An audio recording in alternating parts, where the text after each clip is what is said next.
Dalam nama Yesus yang percaya katakan. Amin. Tuhan memberkati, terima kasih. Mazmur 34 berkata, puji-pujian kepadanya tetap di dalam mulutku. Semua bilang tetap.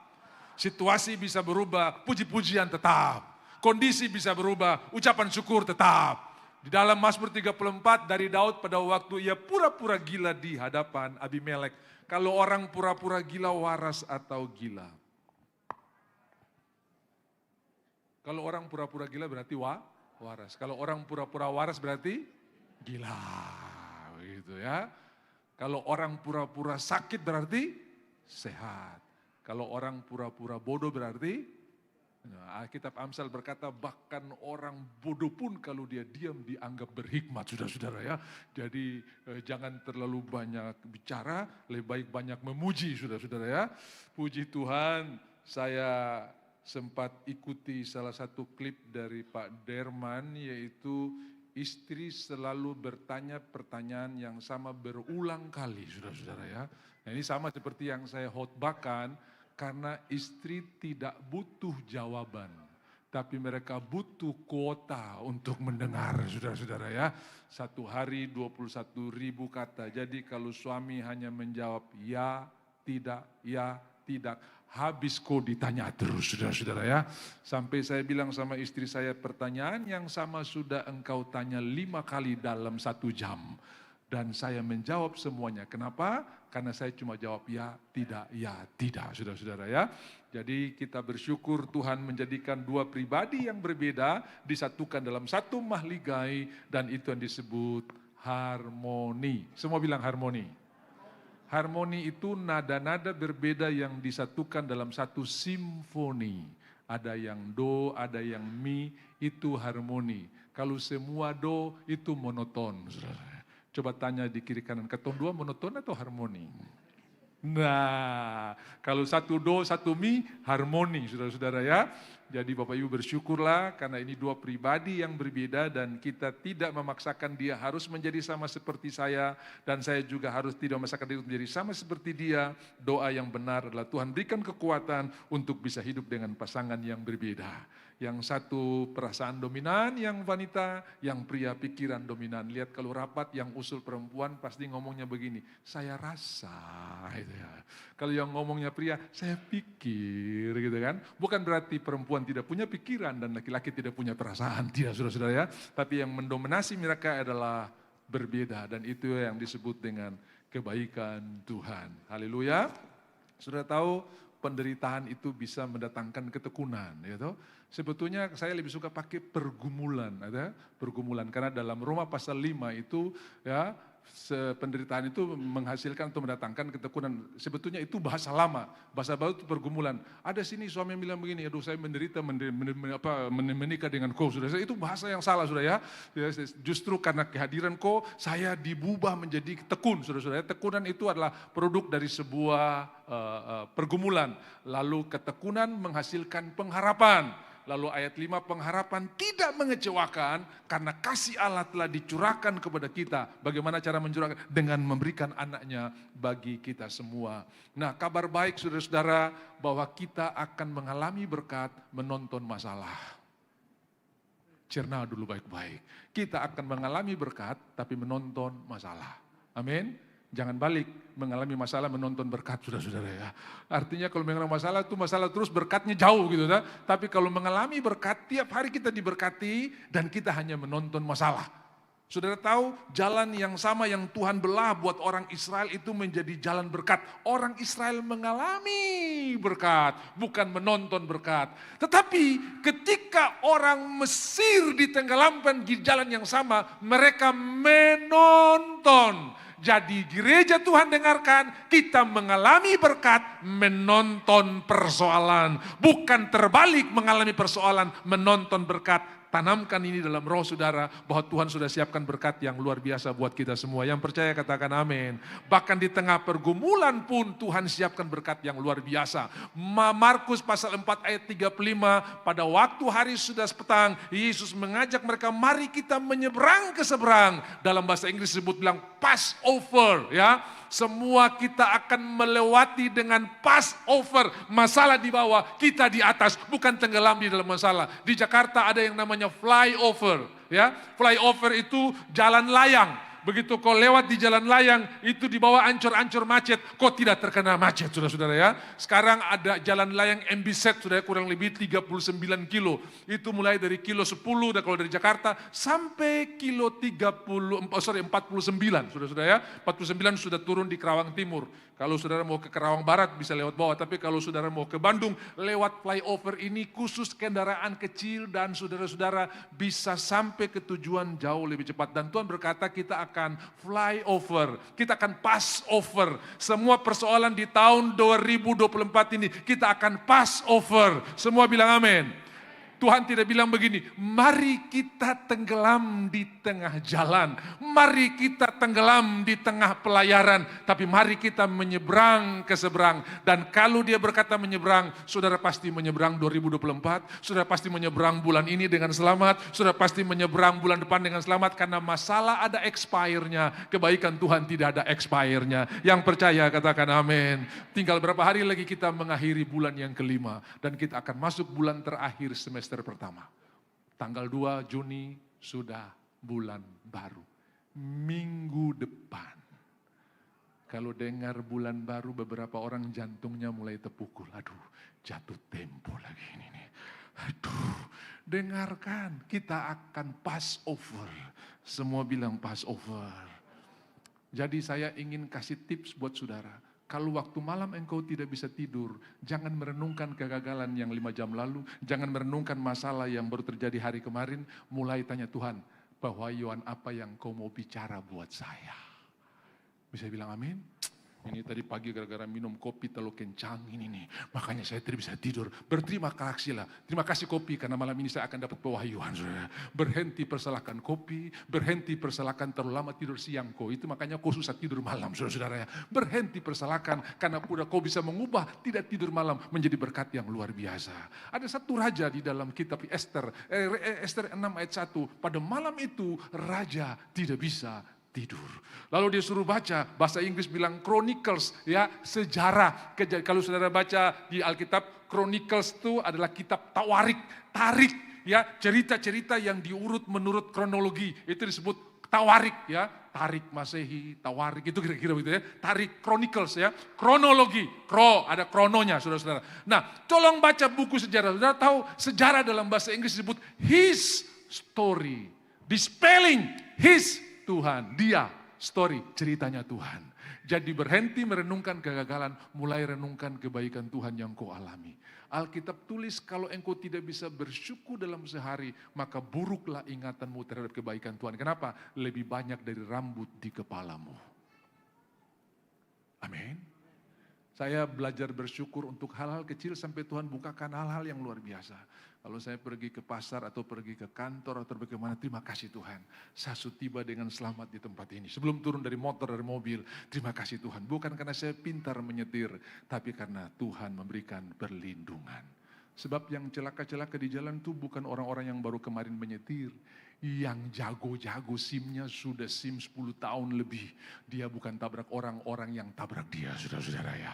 Apalagi kau yang bawa motor masih miring-miring terus tiba dengan selamat. Itu betul-betul perlindungan Tuhan. Bilang kiri kanan saya setuju dengan pendeta itu, saudara. Haleluya. Sudah bisa lihat hari-hari ini begitu banyak kecelakaan. Habis kemarin bus tur celaka. Sini lagi, begitu banyak. Tapi dengarkan anak-anak Tuhan, engkau diberikan perlindungan yang luar biasa. Engkau menonton masalah, mengalami berkat.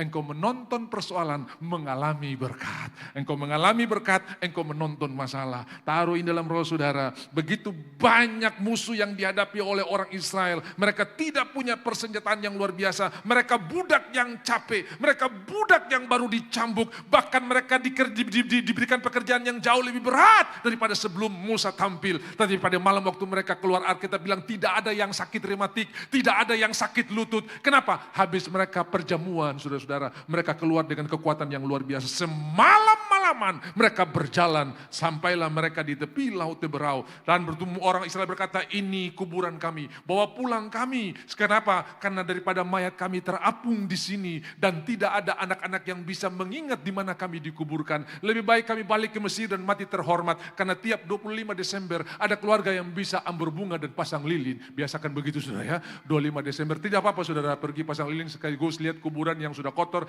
tapi jangan bicara-bicara dengan orang mati. Oma, opa, itu tidak ada hubungan ya. Tahyul itu saudara-saudara ya, yang tidak ada hubungan antara orang yang hidup dan yang mati.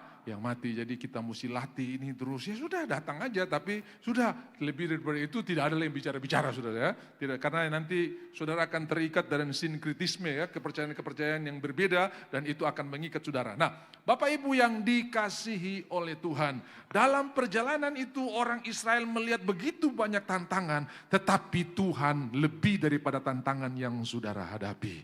Bapak Ibu, jadikan malam tidak bisa tidur sebagai malam berkomunikasi dengan Tuhan. His story. Ayo baca. Nah, saya tahu bahwa Raja Ahasveros itu tidak bisa tidur gara-gara Esther sih.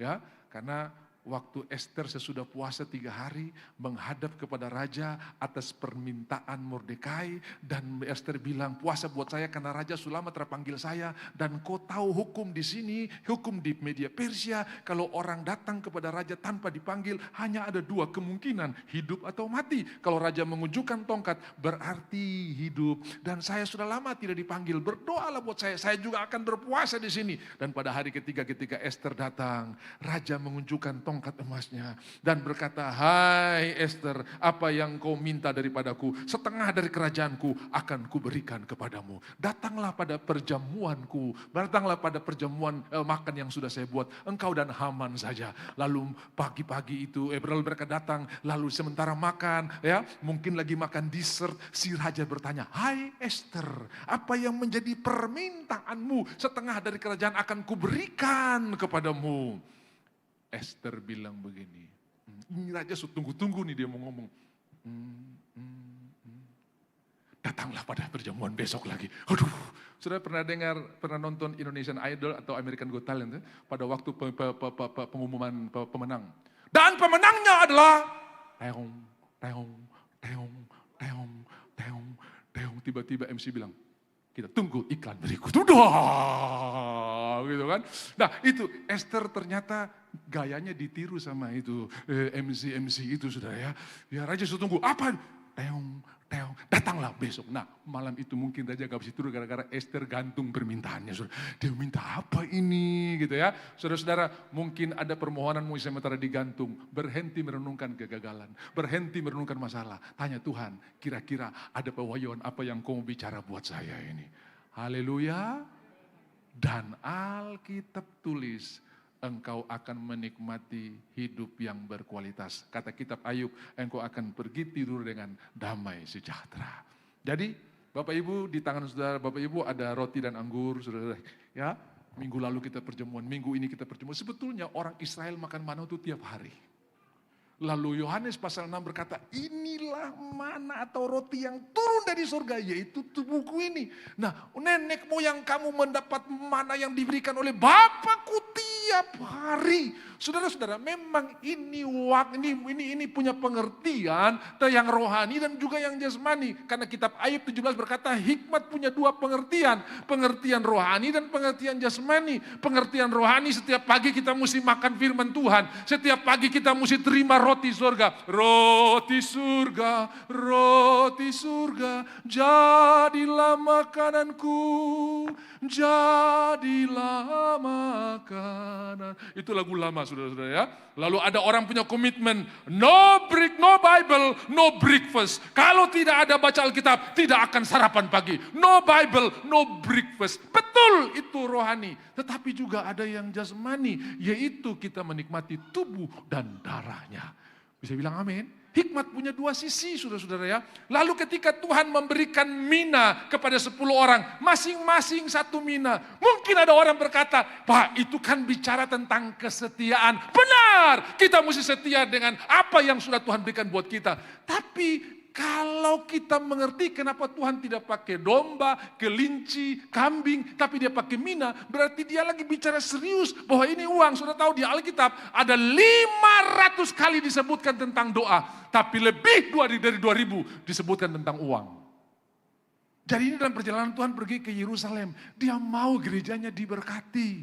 Saudara diberkati bukan untuk saudara, tapi saudara diberkati untuk jadi berkat buat orang lain. Olehmu semua bangsa di muka bumi akan mendapat berkat. Bisa bilang amin? Karena kita keturunan Abraham, berkat yang sama juga Tuhan berikan. Saudara lihat salah satu berkat Abraham dalam Kejadian 19. Karena Allah ingat Abraham, maka dia menyelamatkan Lot. Jangan dibalik, karena Allah ingat Lot, dia menyelamatkan Abraham.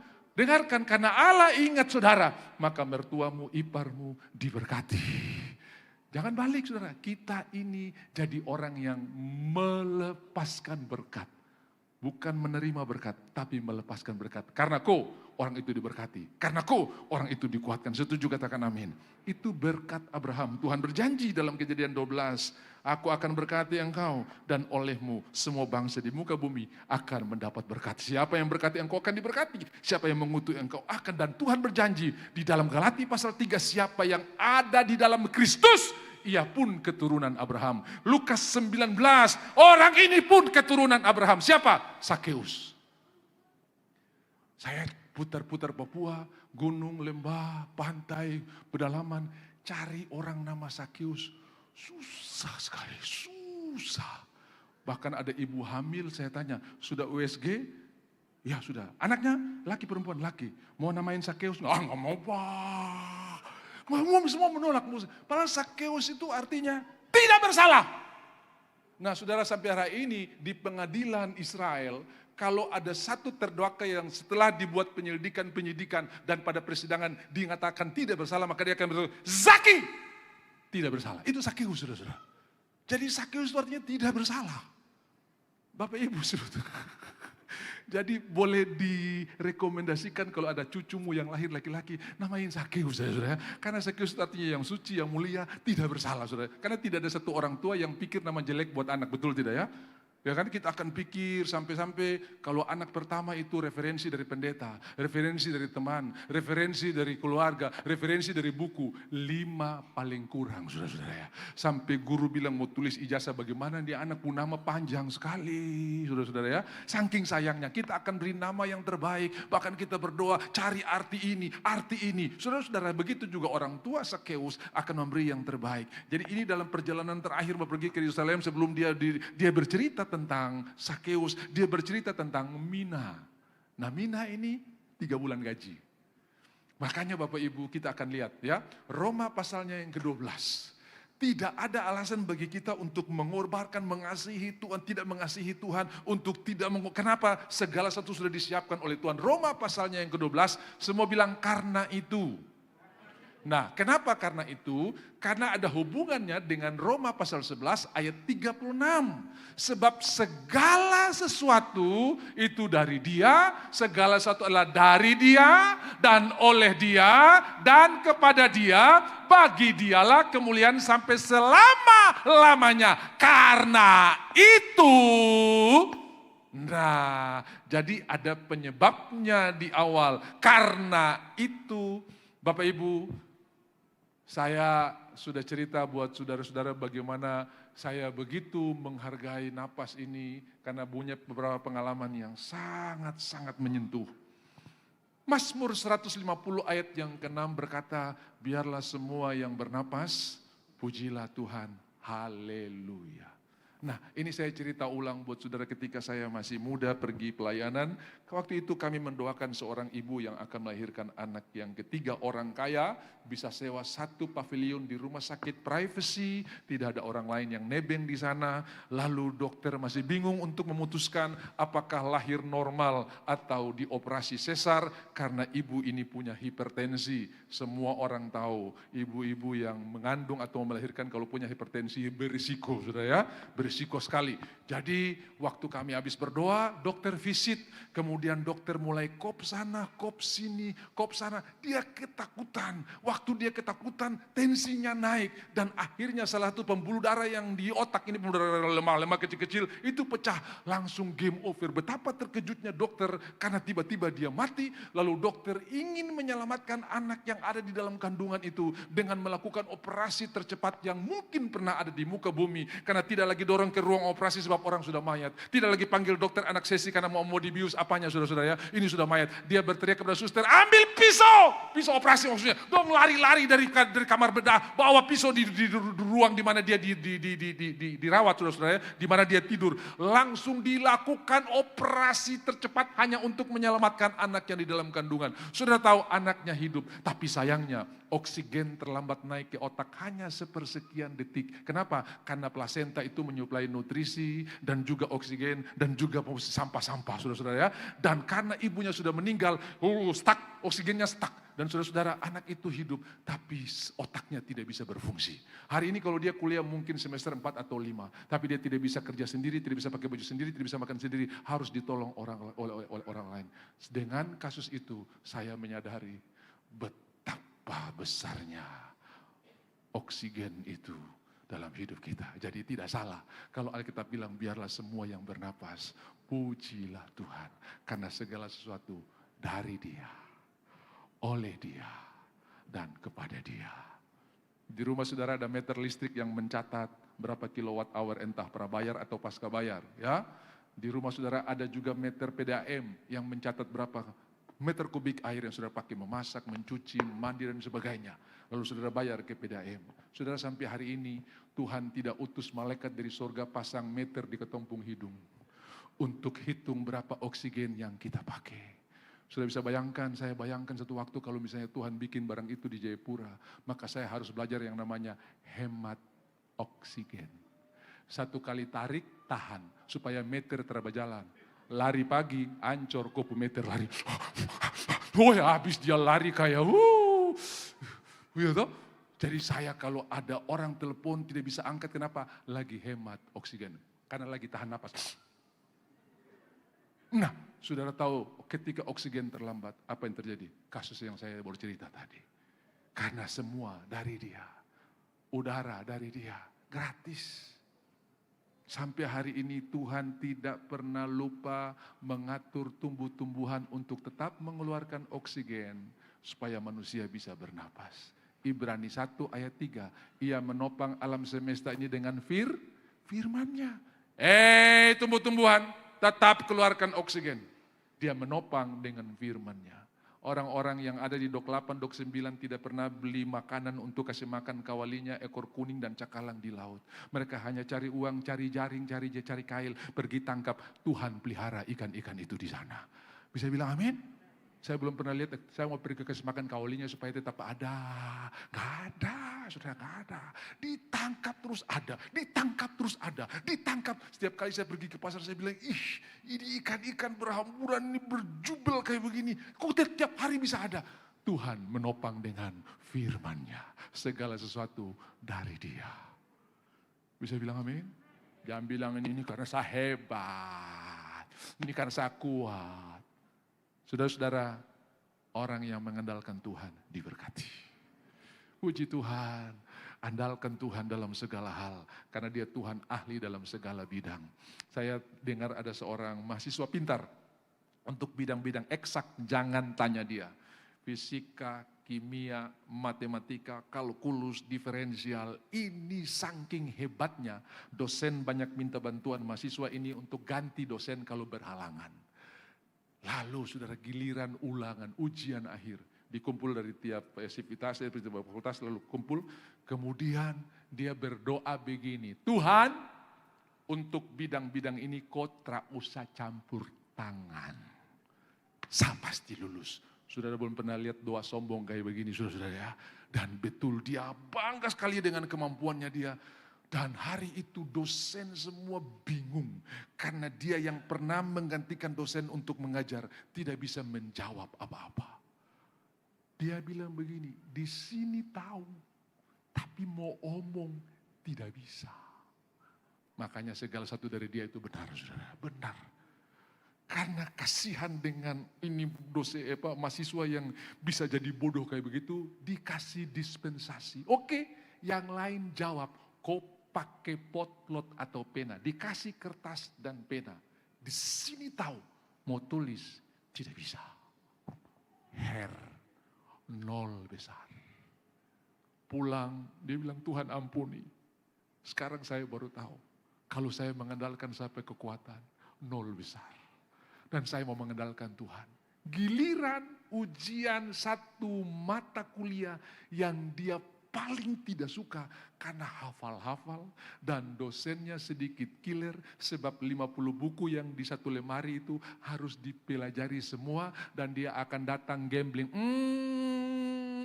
Nah gitu ya, kalau kau coba belajar satu, untung-untungan kalau yang dia ambil itu yang kau belajar. Kau mesti belajar semua 50 dan kali ini Tuhan tolong saya mau mengandalkan Engkau. Dan Tuhan bilang, baca buku ini. Begitu Tuhan kasih tahu buku itu ternyata ada pelajaran-pelajaran yang mudah tidak perlu diajarkan selama 6 atau 8 semester. Ini kan gampang. Lalu Tuhan bilang belajar ini. Dia punya kayak, yes saya belajar. Dia lihat di pertemuan mahasiswa itu 50 buku ambur di lantai. Kemudian abis ini pindah sini, abis ini pindah sini, pindah sini, pindah sini, pindah sini. Dia cuma belajar satu buku. Waktu dilihat mereka belajar 50, aduh. Kau harus belajar, udah. Itu pelajaran gampang sekali. Sedikit ragu, Tuhan betul. Ya, pelajari buku itu. Sudah tahu waktu masuk ujian. Dosen yang ngomong di pembukaan sebelum memberikan pertanyaan. Ada satu mata pelajaran yang saking gampang. Tidak diajarkan, makanya jangan spekulasi. Dia bilang dia dosen tidak tahu kalau saya lagi spekulasi dengan Tuhan ini. Karena Tuhan cuma suruh bicara satu buku itu. Hati dosen ada di tangan Tuhan. Ketika engkau mengandalkan Tuhan, segala satu dari dia, oleh dia, dan untuk dia, kembalikan hormat buat dia. Lulus. Sampai dosen bilang ini mata pelajaran yang selalu hair kok bisa 10. Baru mata pelajaran yang 10 kok bisa hair, saudara-saudara ya. Karena mengandalkan Tuhan itu diberkati, mengandalkan manusia tidak diberkati. Haleluya. Karena itu persembahkanlah tubuhmu sebagai persembahan yang hidup, yang kudus dan berkenan kepada Tuhan. Itu adalah ibadahmu yang sejati. Tidak sulit saudara melakukan itu. Kalau saudara tahu ayat yang ke-36 dari pasal 11 tadi. Aku bisa bernapas dari dia. Aku bisa ada dari dia. Aku bisa dilindungi dari Tuhan. Saudara tahu, roh maut sementara bekerja dengan luar biasa. Tapi anak-anak Tuhan akan dipelihara Tuhan dengan cara yang ajaib. Di Jayapura ini kecelakaan maut di mana-mana terjadi. Bahkan saya bisa melihat dengan mata saya sendiri. Habis pulang ibadah saya bisa lihat itu jalan lurus kok mobil bisa parkir di got, saudara. Itu ada orang full di atas mobil belakus itu jatuh seperti ikan tampias dalam got semua. Aduh, saya bilang, Tuhan, saya berhenti, saya bilang Tuhan, aku lepaskan berkat. Sejak saat itu sudah saya berubah pikiran. Kenapa? Setiap jalan yang saya lewati saya doakan, Tuhan, tidak ada roh maut di sini. Tuhan, semua saya sudah percaya kalau saudara jalan sambil berdoa sambil bersyukur, kau tidak terpancing ada orang halen kau. Silakan, biar dia tiba di rumah dengan selamat.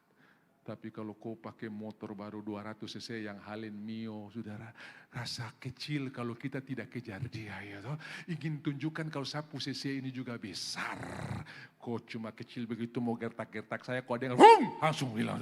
Tiba-tiba dua-dua tabrak tiang listrik di Entrop. Baku dapat di surga, iya tadi tahun 2 kecelakaan di Entrop tadi. Saudara tidak perlu terpancing, berdoa. Kenapa? CC-mu tidak akan bertambah jadi 250 kalau kau menang dalam race itu. Dan CC-mu tidak akan berkurang jadi 100 kalau kau mengalah.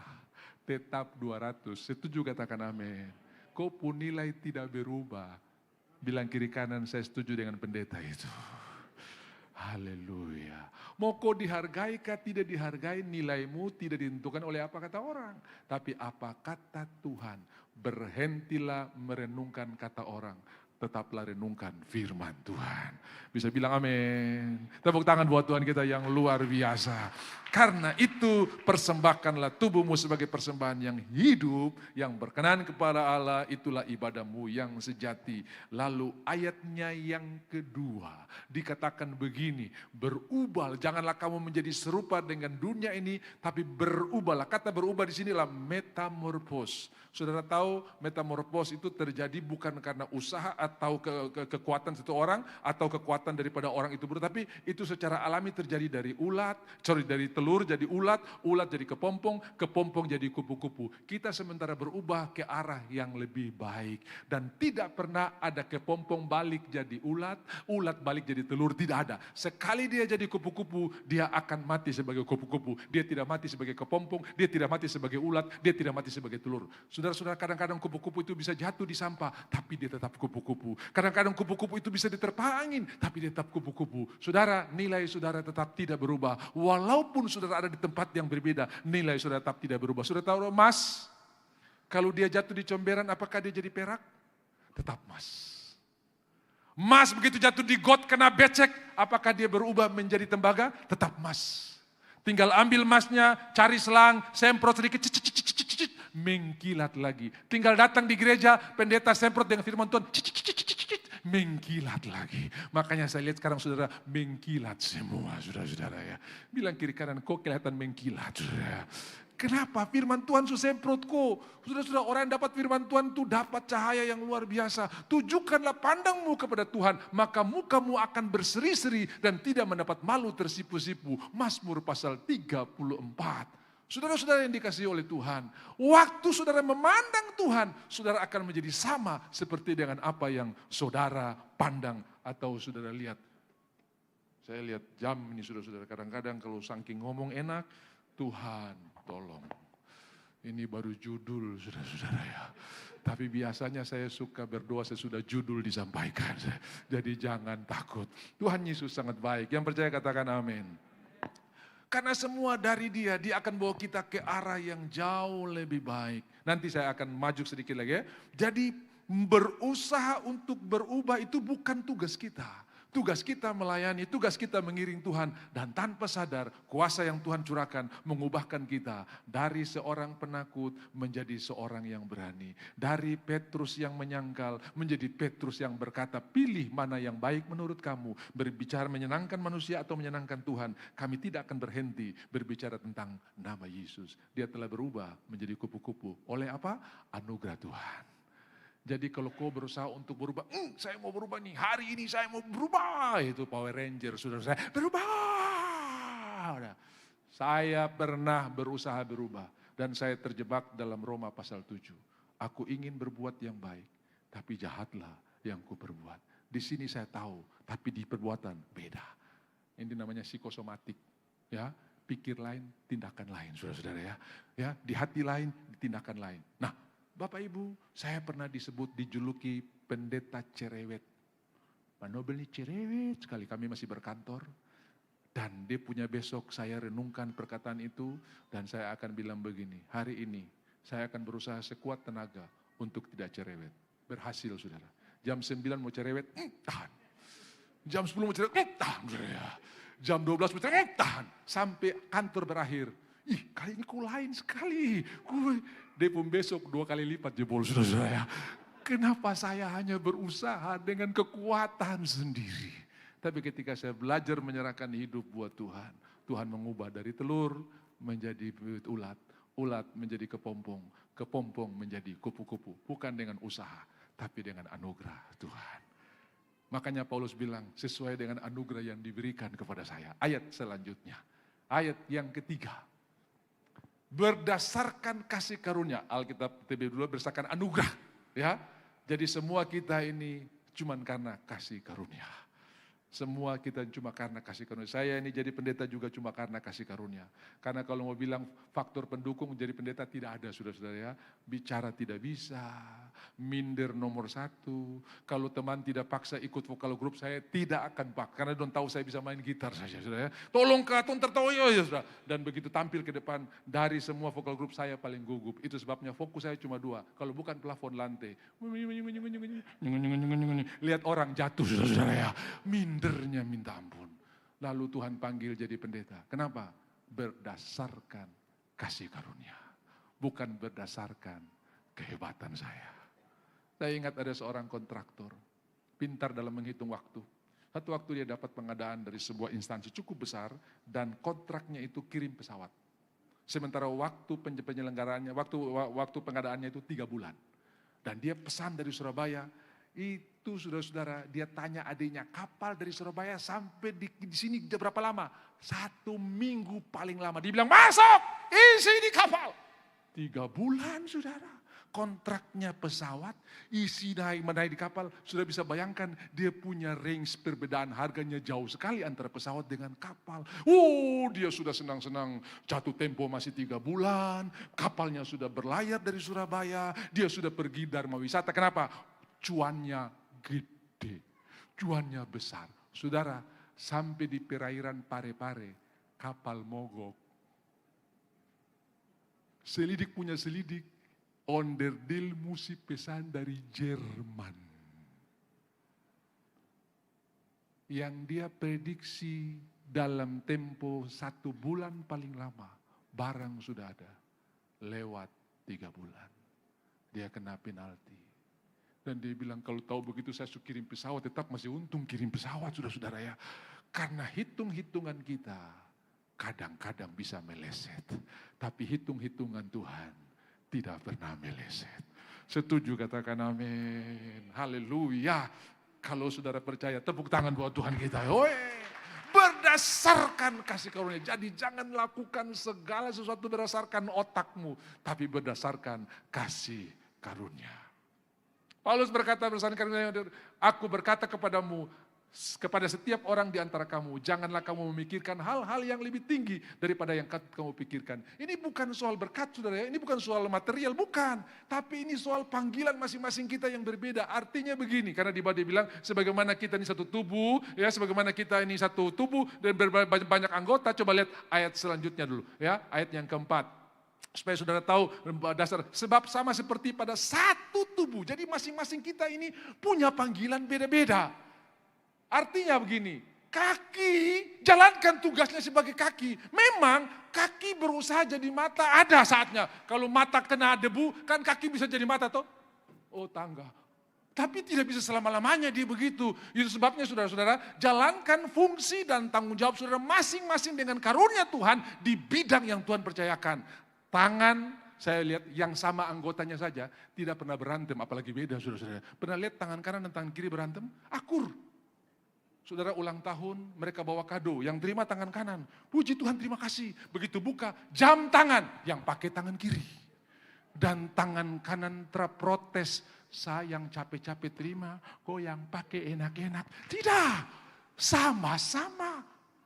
Nah, di dalam tubuh Kristus berdasarkan karunia Allah, masing-masing kita kobarkan, bahkan tidak perlu saling bersaing. Bapak Ibu jangan habiskan umur saudara hanya bicara karunia orang lain. Sombong, baru diberkati sedikit saja, selupa kita. Umur terlalu pendek untuk urus-urus orang. Masa kau umur kau habis urus-urus tetangga, urus-urus orang. Urus kau panggilan itu. Bisa bilang amin? Tangan saja yang satu rumpun, yang sama, tidak berantem. Coba saudara diajak makan di restoran. Biwan kah atau di mana kah, begitu makan capcay, fuyung hai, ayam pandan, sapi lada hitam, sapi lada putih, saudara-saudara ya, semua saudara ya. Taruh di sana. Saya ingat ada casis calon siswa isi biodata. Lalu name, begitu sampai di ini orang Papua di tengah, orang Manado di kanan, orang Jawa di kiri. Lalu begitu di warna kulit orang Papua sedikit bingung. Dia lihat di Manado kuning langsat. Dia lihat di Jawa sawo matang. Oh dia pikir nama buah ya. Akhirnya dia tulis lada hitam. Saudara-saudara.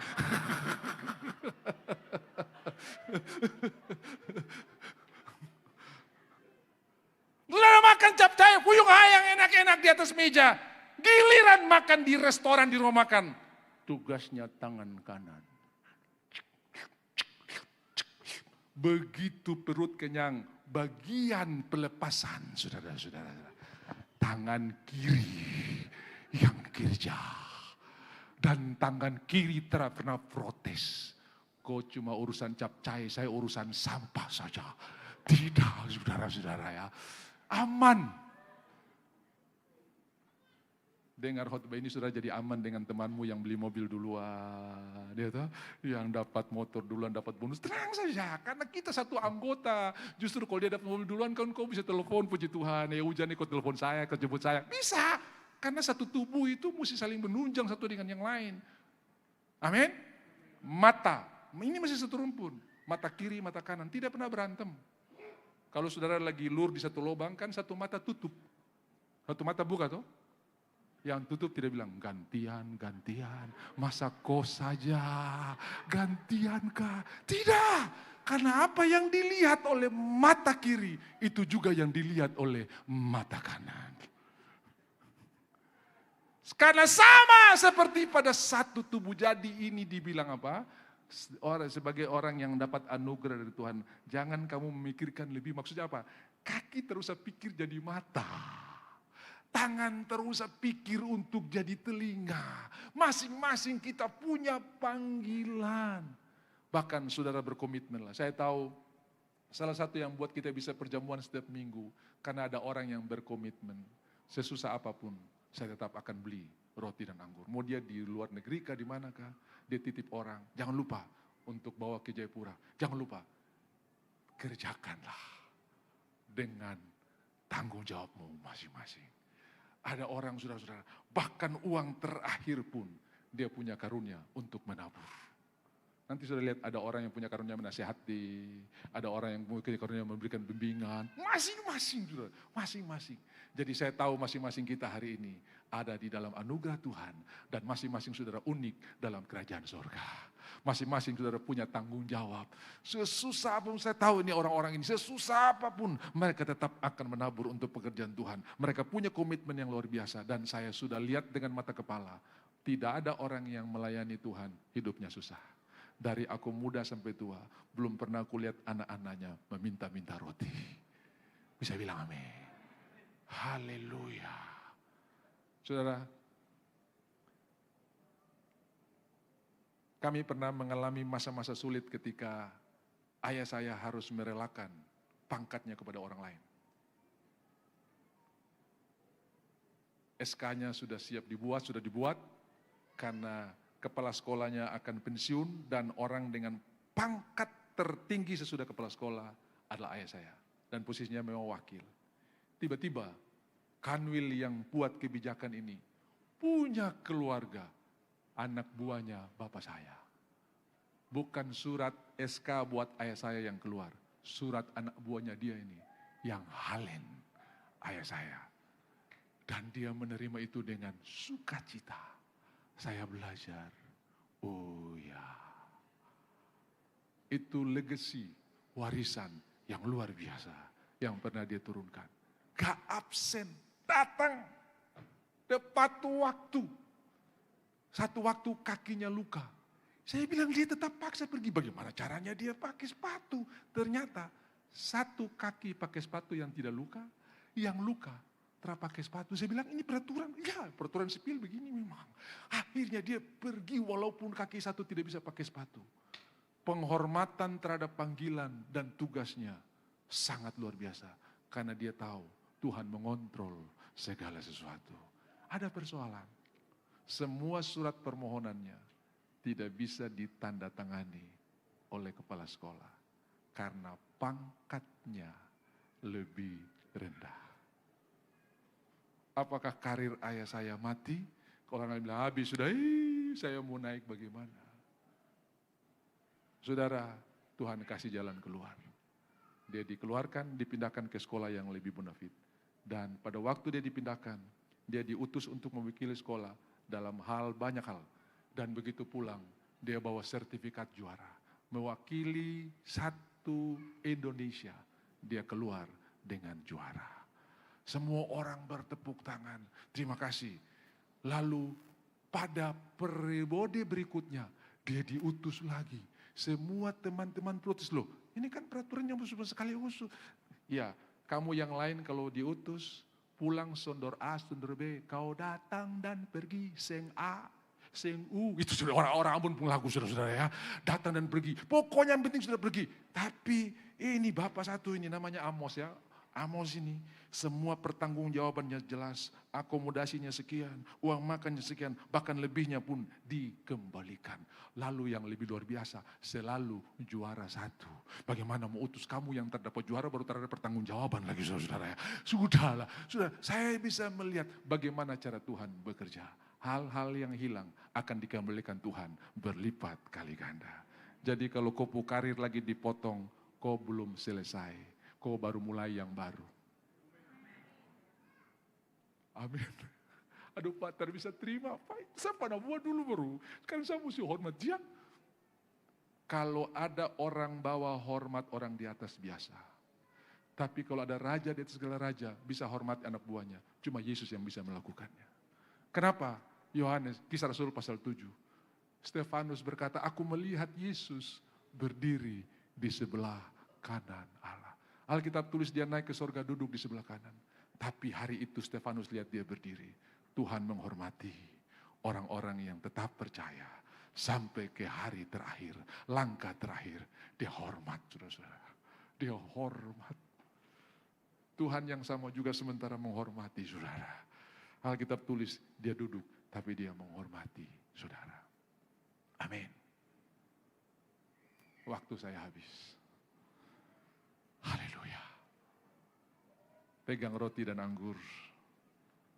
Bapak Ibu, inilah mana yang turun dari sorga. Tadi pagi, saya sebelum bersiap-siap, Tuhan ingatkan lagi. Coba apa yang saya perintahkan buat orang Israel sebelum mereka keluar dari Mesir, sebelum mereka merayakan Paskah. Dengarkan hai umatku, beginilah cara kamu memakannya. Pertama, pinggang berikat. Ada kekuatan yang baru yang Tuhan berikan buat saudara.